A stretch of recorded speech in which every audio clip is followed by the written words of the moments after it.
오늘 아침 말씀 제목은 구원자 예수 그리스도 이렇게 정했습니다. 구원자 예수 그리스도.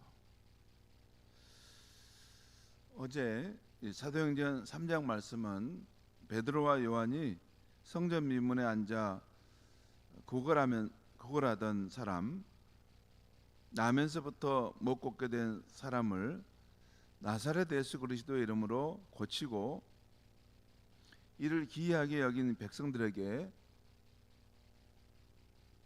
바로 이 예수님은 너희가 십자가에 못 박아 죽였지만 하나님이 그를 죽은 자 가운데서 살리셨다고 설교했습니다. 또한 이 예수님은 모든 선지자들을 통해 하나님께서 보내시기로 약속하신 그리스도, 세상의 구주라는 것입니다. 지금 베드로가 설교를 할 때 그 당시 성경은 신약은 없었습니다.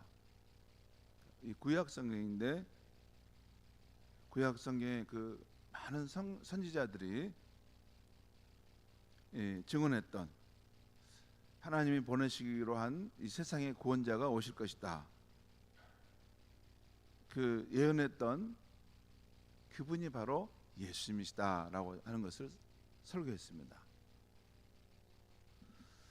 오늘 4절 말씀은 사도들이 일반 백성들에게 부활하신 예수를 전하는 것을 그 당시 성전 책임자들이 싫어하지만 사도들은 두려움 없이 자신이 전파하는 예수 그리스도가 바로 천하 인간이 믿고 의지할 구원의 이름임을 증거합니다. 당신과 나만이 믿고 의지하는 분이 아니라 이 천하 인간, 하늘 아래에 있는 모든 민족, 모든 백성, 모든 나라, 모든 사람들이 믿고 의지할 하나님이 보내신 구원자라는 것입니다. 창조주 하나님이 보내시고 천지 만물의 주가 되신 하나님이 보내신 구원자라는 것입니다. 저 예수를 통해서 모든 인류는 구원함을 받으라 하셔서 보내주신 분이 예수님이라는 것입니다. 그 이야기입니다. 그 이야기를 이렇게 우리가 성경에 지금 기록되어 있는 것입니다. 1절부터 3절까지 말씀을 제가 한번 읽겠습니다. 사도들이 지금 베드로와 요한을 말했죠. 사도들이 백성에게 말할 때 제사장들과 성전 맡은 자와 사두개인들이 이르러 예수 안에 죽은 자의 부활이 있다고 백성을 가르치고 전함을 싫어하여. 여러분, 이 말씀에 미묘한 이게 차이가 있다는 걸 아셔야 돼요. 지금 이 사도들이 뭘 말했냐면 그 예수님이 부활하셨다 이것만 말한 게 아니라는 거예요. 이 말씀 잘 보면 예수님이 부활하셨다 그 말이 아니고 뭐라고 나왔어요? 예수 안에 죽은 자의 부활이 있다고 백성들에게 가르치고 전했다는 거예요. 이 말씀은 이런 뜻입니다. 예수께서 부활하셨는데 그 부활하신 예수님 안에 우리 인생들도 죽더라도 다시 사는 길이 있다는 것을 말하고 있는 것입니다. 예수님만 부활하면 무슨 의미가 있습니까? 지금 사도들이 전한 것은 그것이 예수님의 부활이 우리 인류에게 복된 소식이 되는 것은 우리가 다 죽음 안에 처하고 죽음을 두려워하고 죽음의 종로를 타고 살아가는 인생 아닙니까? 그런데 이 예수님이 부활하신 것을 선포하면서 바로 우리 인생도 그 예수를 믿을 때 죽은 자들 가운데서 다시 살아난다는 것을 지금 복음의 말씀으로 선포했다는 것입니다. 이것이 초대교회 때부터 갖고 있었던 복음의 핵심이었습니다. 그렇죠. 사람이 아무리 영혼홀로 살고 또 절세미인으로 산다 하더라도 좀 살다가 병들어 죽어버리면 끝이면 그럼 뭐합니까? 너무나 허무하고 덧없는 것이죠. 특별히 여러분 더 뛰어난 그런 인간으로 살았을 때 한순간 죽어버리면 그것만큼 허무한 거 없습니다. 그런데 예수님 안에 있을 때 죽음을 이기고 다시 살아나는 이러한 생명의 역사가 있다는 것을 안다면 사람이 이 세상 살 때 다릅니다. 여러분, 사실 부활을 믿는 성도들은 이 세상에 살지만 이 삶과 죽음의 경계가 없어진 사람과 같습니다. 왜냐하면 우리는 여기서 지금 살다 거칠어 죽는 것처럼 보이지만 이미 여기서 영원한 생명을 갖고 살아가는 사람이기 때문에 죽어도 우리는 다시 살고 영생의 삶을 산다, 이 마음을 가지고 살아가는 사람은 내가 언제 죽으면 다 모든 것이 헛되게 끝나버리겠구나, 이런 사람들과 삶의 태도가 다릅니다. 다르지 않습니까? 다릅니다.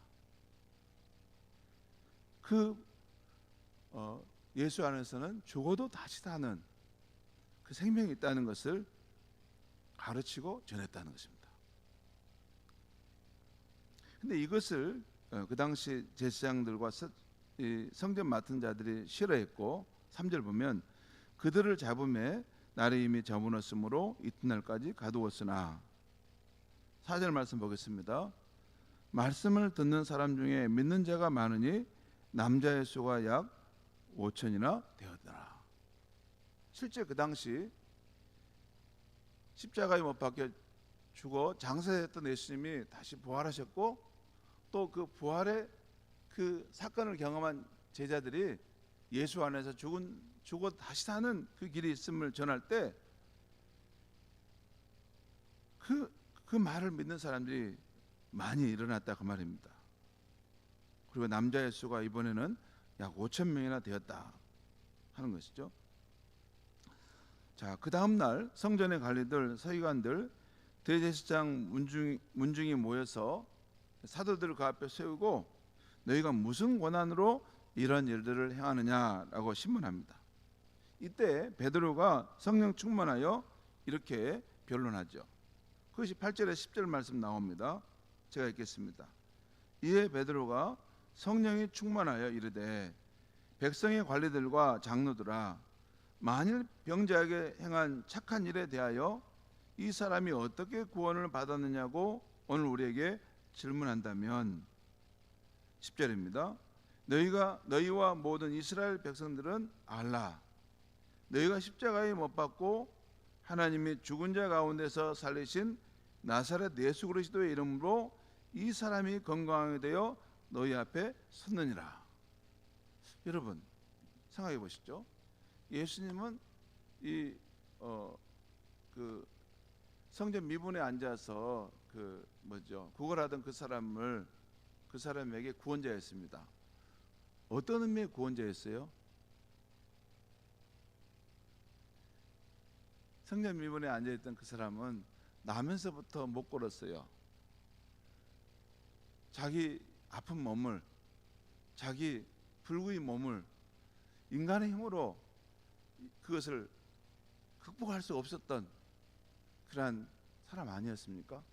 근데 예수님께서 그 인간의 힘과 노력으로 스스로 이걸 성하게 할 수 없었는데 예수님께서 그것을 그 이름의 권세로 그것을 고치시고 또 회복하셨다는 거죠. 그런 의미에서의 구원자입니다.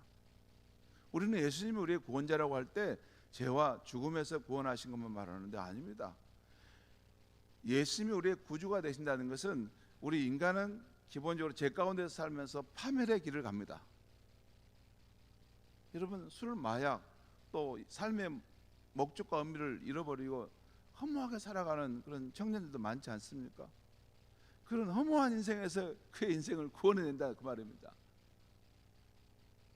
병든 인생에서 우리를 고치시고 성하게 하신다는 것입니다. 무가치한 인생에서 그 인생을 가치 있는 존재로서 바꿔내는 구원의 능력이 예수님 안에 있다는 것입니다. 근데 이 사람의 경우는 그 못 고치는 질병을 예수님께서 그 이름의 권세로 그를 건강한 사람으로 고쳐서 구원해낸 역사를 나타냈다는 것이죠. 그리고 11절 12절 말씀 보겠습니다. 이 예수는 너희 건축자들의 버린 돌로서 집 모퉁이의 머릿돌이 되었느니라. 여기서 이 예수님은 너희들을 사람들은 이것은 쓸모가 없다라고 이렇게 십자가에 못 박아 버렸지만, 여기에는 어떤 의미가 함축되어 있냐면 하나님은 그 예수를 집에 머릿돌로 세우셨다라는 거예요. 여기 신적 수동태 안에 숨겨져 있습니다. 너희는 인간은 그를 버렸지만 하나님은 그를 집에 머릿돌로 가장 중요한 분으로 그 기초를 딱 놓는 자리에 세우셔서 예수 이름을 부르는 사람들이 구원을 받을 수 있는 그 기초적으로 세우셨다는 것입니다. 그리고 12절에 다른 이로서는 구원을 받을 수 없나니 천하 사람 중에 구원을 받을 만한 다른 이름을 우리에게 주신 일이 없음이라 하였더라. 그러니까 예수님 위에 다른 이로서는 구원을 받을 수 없다는 것입니다. 천하 인간의 구원을 받을 만한 다른 이름을 우리에게 주신 일이 없음이라 하였더라. 여기서도 여러분 핵심을 놓치면 안 됩니다. 이 12절에 주어가 누구냐면 하나님입니다. 여러분, 이 예수 이름, 구원의 이름을 여기서 우리에게 주신 분이 누구예요? 하나님이죠. 하나님께서 우리 인류에게 죄와 죽음 안에 허덕이는 우리 인류에게 구원받을 수 있는 그 이름을 주셨는데, 그분이 바로 예수님이라는 거예요. 예수 이외에 다른 이름을 주신 적이 없다는 것입니다.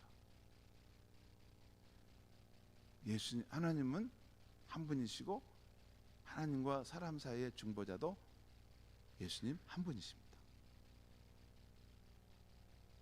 예수님 말씀하시죠. 나는 길이요 진리요 생명이니 나로 말미암지 않고는 아버지께로 올 자가 없느니라.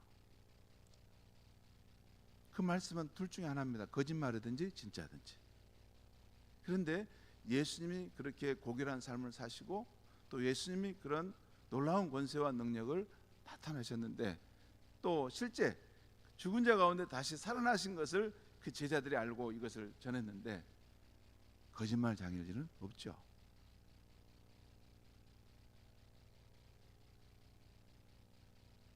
예수님은 참으로 우리 인류에 구원을 주실 수 있는 이름이라는 것입니다.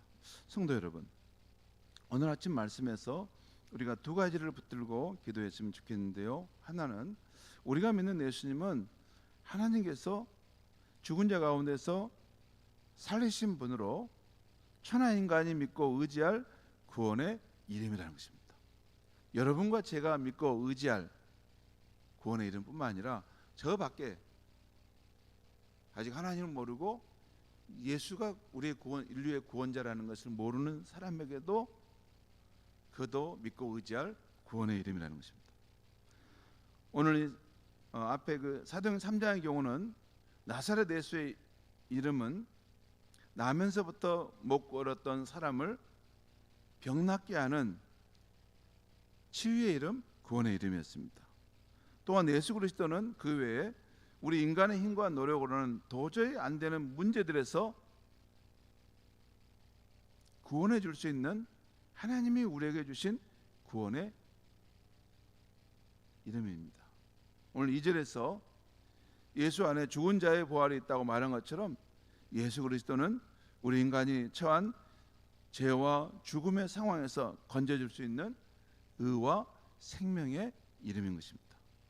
어떻게 이렇게 천하 인간이 다 믿고 의지할 수 있는 구원의 이름이 될 수 있었습니까?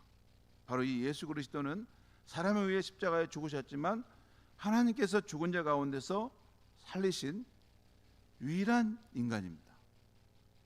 여러분, 죽은 자 가운데서 다시 부활한 그 인간이 있다는 소리 들어봤습니까?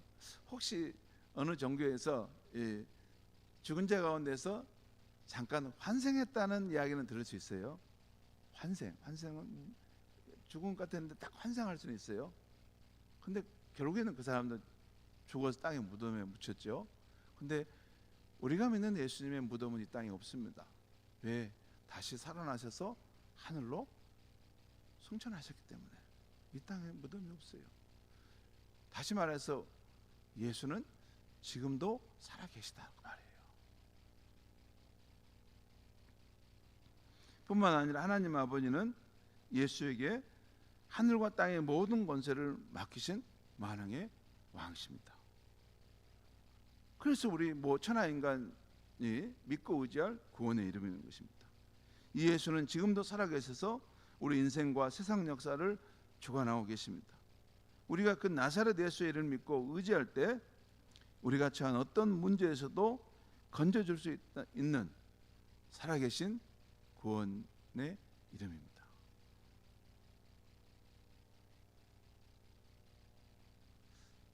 예수는 구원의 이름이라는 것이죠. 또 하나 우리가 생각할 오늘 기도해야 될 말씀은 오늘 이 베드로와 요한이 이렇게 담대한 모습으로 관리들 앞에 권세 있는 대제사장 문중 앞에 이렇게 서서 어떻게 변론할 수 있었느냐는 것입니다.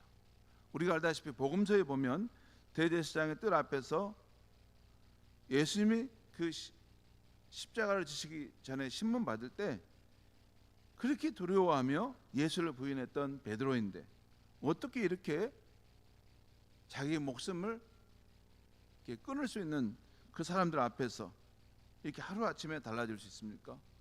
바로 베드로가 오순절에 성령의 충만함을 받았기 때문입니다.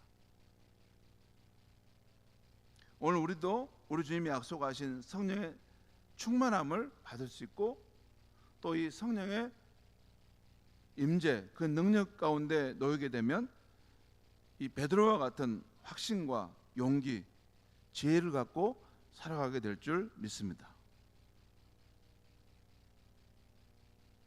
오늘도 우리 주 예수님 그분이 살아계시는데 그분의 성령이 저와 여러분의 삶에 함께 하신다는 것을 믿고 의지함으로 어떤 상황에 있든지 이렇게 승리할 수 있는, 혹시 실패하고 넘어졌다 하더라도 다시 오뚜기처럼 일어서서 전진하는 저와 여러분이 될 수 있길 바랍니다.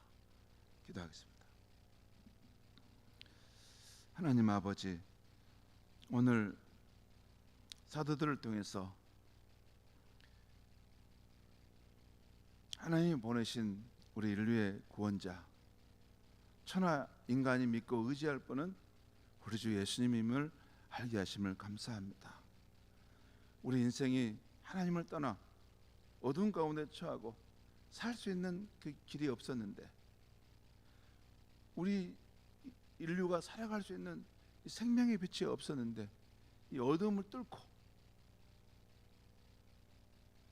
예수님이 생명의 빛으로 우리 가운데 오신 줄 믿습니다. 또한 죄와 죽음의 사슬에 묶여서 스스로의 힘으로 어찌할지 모르고 살아가는 우리 인생들에게 그 죽음을 이기고 다시 부활할 수 있는 예수님을 우리에게 나타내 주셔서 감사합니다.